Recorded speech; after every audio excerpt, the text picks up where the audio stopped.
ส่เวียงทองน้องไม่มากคายมากจองคิดพอน้องหัวเมืองเสียงคอน้องอยู่เมืองแอดจะฝนหรือแดดก็ยังนั่งรอตาสะเลยอายลืมแล้วบอกอายนัดมาขอสงกรานต์เดือนห้าหนาวฟ้าน้องอย่าหวั่นไหวสาวเมืองสมเบาใจใหญ่น้องอย่าได้โศกเศร้าโศกาพาลมเมาหวานพาน้ำตาลน้ำพึ่งเดือนห้าสาวหัวพันคอยท่าตัวน้องจะมาแล้วน้ำตาพันพี่หับพอจะมาขอน้องเดินสาวหัวพันวันผิดหรือว่าวันจันทร์อยากให้อ้ายนั้นเว้าแบบจริงจัง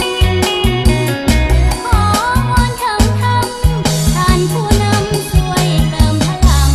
ขอให้ความหักสมหวังผู้เบาเวียงจันทร์กับสาวหัวพัน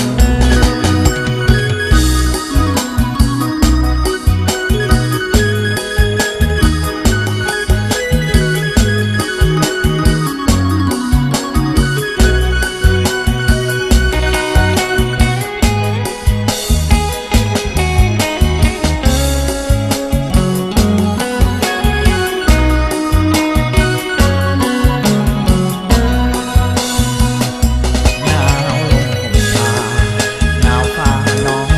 อย่าหวั่นไหวสาวเมืองสมเบาใจใหญ่น้องอย่าได้โศกเศร้าโศกาพาลมเมาหวานพาน้ำตาลน้ำพึ่งเดือนห้าสาวหัวพันคอยท่าว่าน้องจะมาแล้วน้ำตาพันพี่หับพอจะมาขอน้องเดินสาวหัวพัน